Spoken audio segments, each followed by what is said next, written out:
Imagine pulling out your change and finding a coin that captures the wild spirit of the American West, a coin that shows running mustangs, snow-capped mountains, and the sun rising over wide open land. That is exactly what you see when you look at the 2006 Nevada State Quarter, and it is one of the most striking pieces in the entire State Quarter program. The Nevada Quarter was the 36th release in the 50 State Quarters program, which had started in 1999, and by 2006 was already one of the most collected series in American history. Each year, 5 new quarters were introduced, and collectors young and old scrambled to find them from circulation. The Nevada coin stood out not only for its beautiful design, but also for the story it tells about the state known as the Silver State. On the obverse of the coin, we see the familiar portrait of George Washington by John Flanagan, which had been slightly modified by William Cousins for the series. The reverse is where the artistry shines. 3 wild mustangs gallop freely across the desert foreground, while the sun rises behind snow-capped mountains. Sagebrush, the state flower, fills the bottom portion, and the motto Battleborn reminds us that Nevada entered the Union during the turmoil of the Civil War in 1864. It is a design full of motion, energy, and symbolism. The United States Mint produced this coin at both the Philadelphia and Denver mints in 2006. More than 500 million pieces were struck, which means these coins are still easy to find in circulation today. However, like most modern issues, the real value is not in the worn change you spend every day, but in the high-grade coins that were carefully preserved from the moment they were minted. Collectors especially prize examples that still display full mint luster with no marks or wear. Grading plays a huge role determining value. For circulated examples, the 2006 Nevada Quarter is worth only its face value of 25 cents. Uncirculated examples in grades like MS65 or MS66 usually bring $1 to $3, but the highest certified grades, such as MS68, can be far more elusive. A Nevada Quarter in MS68 has sold for $100 to $200 at auction, depending on eye appeal and strike. Proof versions of the coin were also produced at the San Francisco Mint.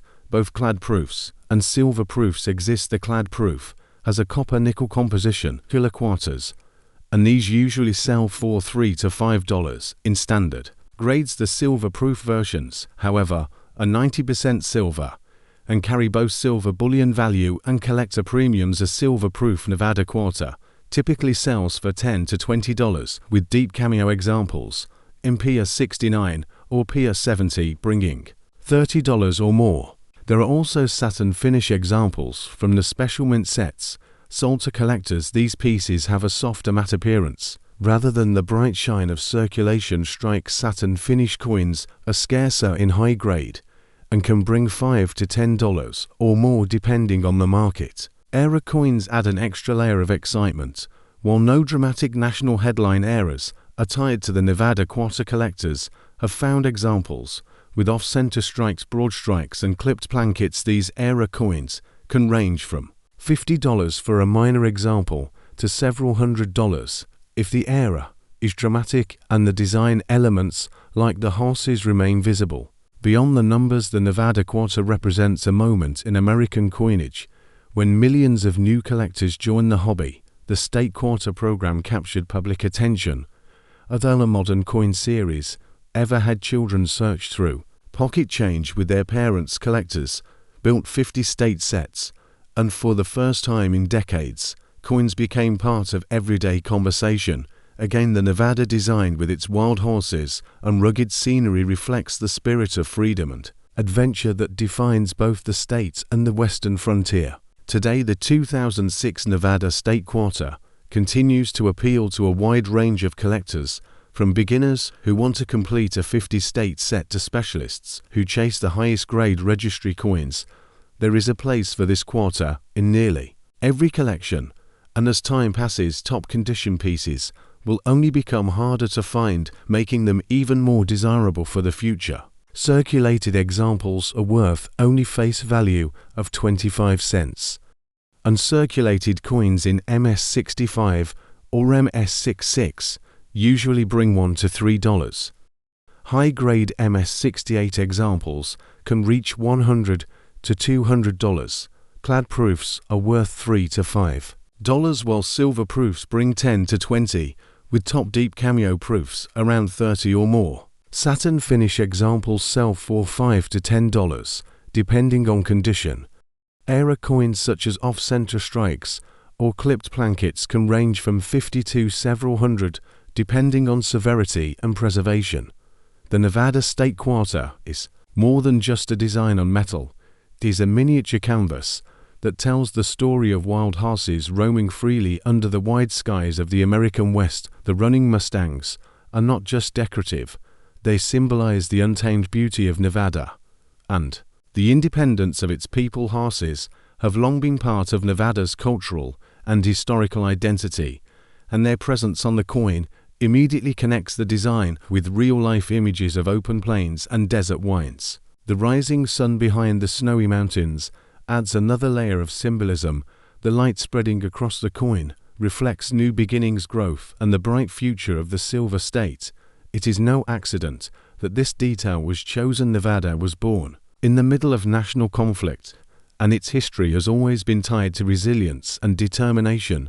The sun breaking through the mountains is a perfect metaphor for the state's journey. Sagebrush at the bottom of the coin may seem like a small detail, but it carries strong meaning as well. This hardy plant survives in dry and difficult conditions, thriving where many others cannot. Sagebrush is Nevada's state flower, and its presence here represents endurance and strength, qualities that define both the land and the people who live there. Collectors often enjoy the small touches on coins that make them more than just currency, and the sagebrush is one of those quiet yet powerful touches. The motto "Battle Born" across the design highlights the unique way Nevada entered the Union. Unlike many other states, it achieved statehood during the Civil War in 1864, at a time when the nation was divided and uncertain. The phrase "Battle Born" serves as a reminder of that turbulent history and the state's important role in the Union's survival. This detail gives the Nevada Quarter more historical depth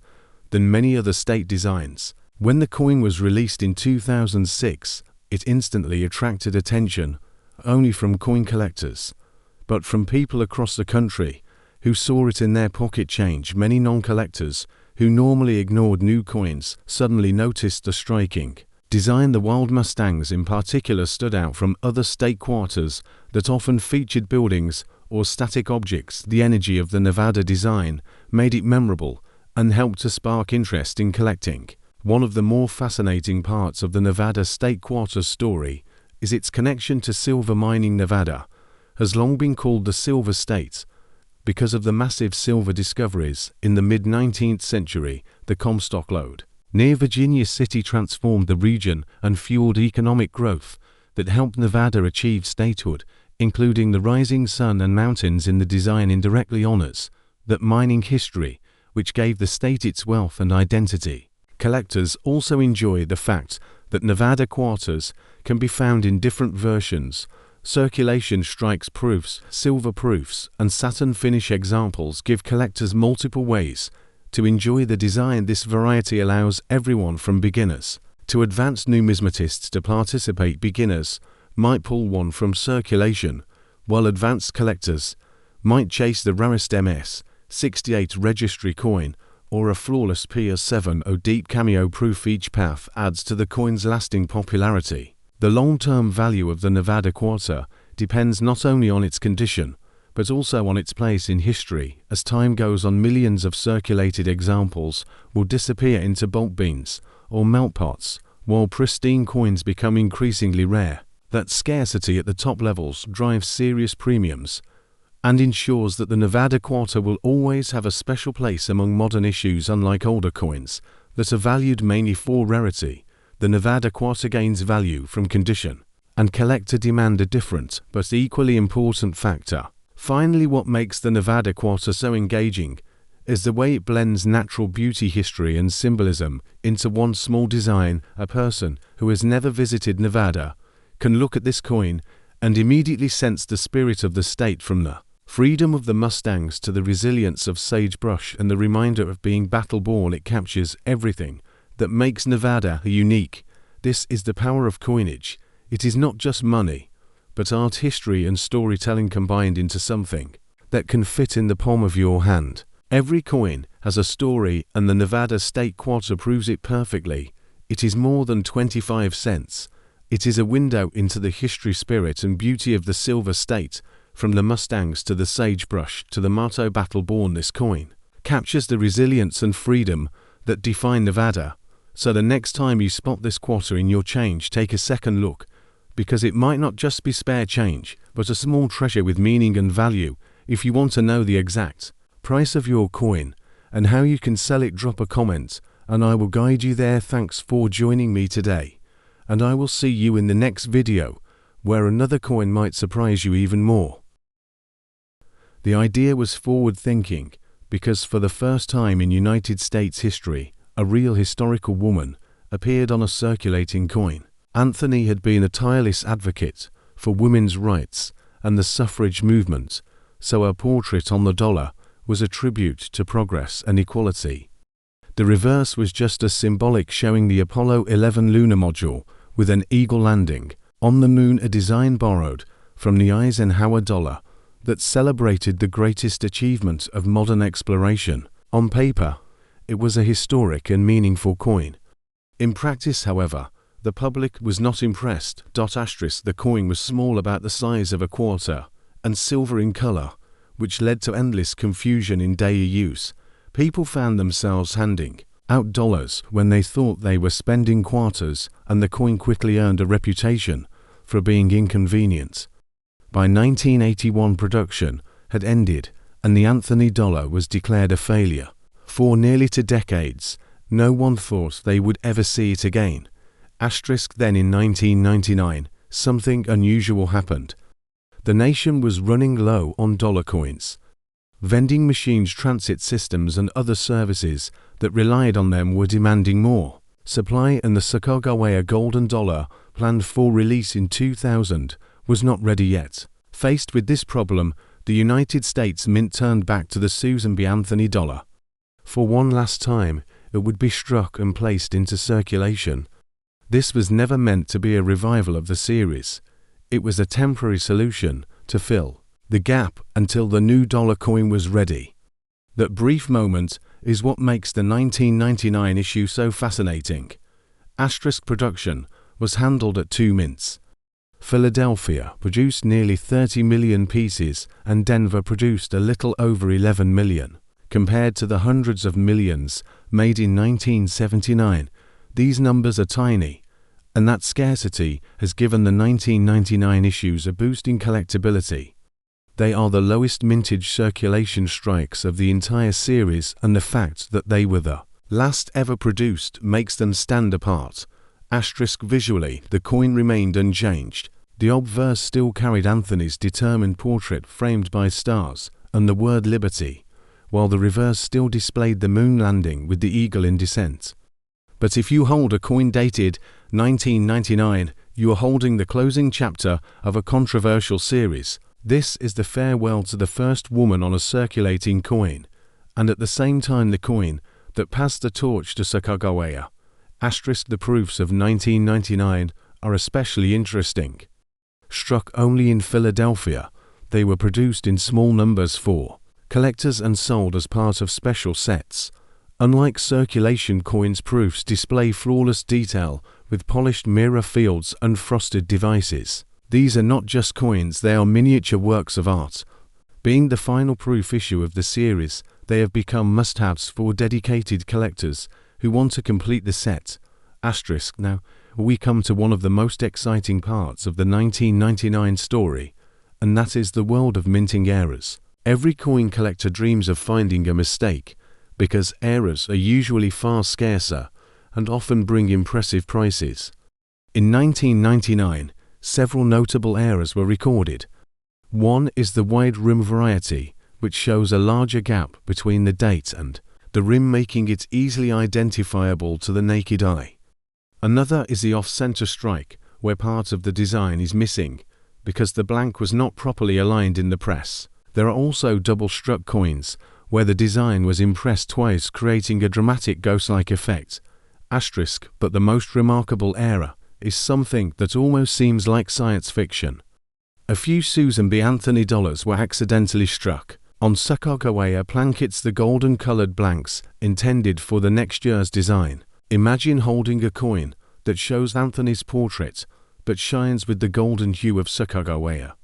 These are incredibly rare, and when they surface at auction, they command jaw-dropping prices, sometimes exceeding several $1,000s. 4. Collectors today, the 1999 Susan B. Anthony dollar carries weight, not just for its rarity, but also for its symbolism. It represents a moment of transition, a bridge between two designs, and a farewell to a coin that never fully succeeded in daily life, but later gained a second life in collections.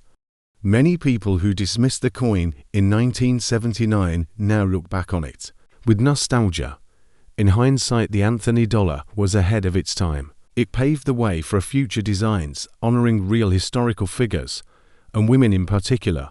This coin also demonstrates how quickly public opinion can change. Once considered a failure, the Anthony dollar has become a collectible worth hunting.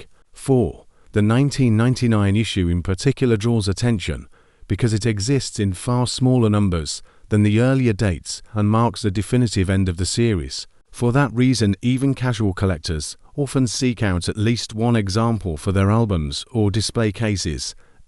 Now we come to the part you have been waiting for. How much is a 1999 Susan B. Anthony dollar actually worth today? The answer depends on condition, mint mark, and whether the coin is a proof or an error. Circulated pieces are worth more than face value, but not by much, and they usually sell for a couple of dollars. High-grade mint state coins can climb significantly, especially those with the Denver mint mark, which tends to bring higher prices. Because of the lower mintage, proof coins can sell for strong premiums, with top-graded examples bringing in impressive figures. Error coins are where things become truly exciting, with values ranging from dozens of dollars to hundreds and in some cases thousands at major auctions. The rare Sacagawea planchet error remains the star of the show and has been known to cross the block for over 7,000. These figures come from a mix of online platforms, dealer sales, and auction records, and they show what collectors are willing to pay today. So, if you own a 1999 Susan B. Anthony dollar, do not overlook it. It might be just a circulation strike, or it might be something more. If you want to know the exact value of your coin, whether it is from Philadelphia or Denver, whether it is a proof or possibly even an error, leave a comment with the details. Every coin tells its own story, and values change depending on grade and demand. By sharing what you have, you can get a clearer idea of just how much your piece might be worth. The 1999 Susan B. Anthony dollar is far more than a leftover coin from the past.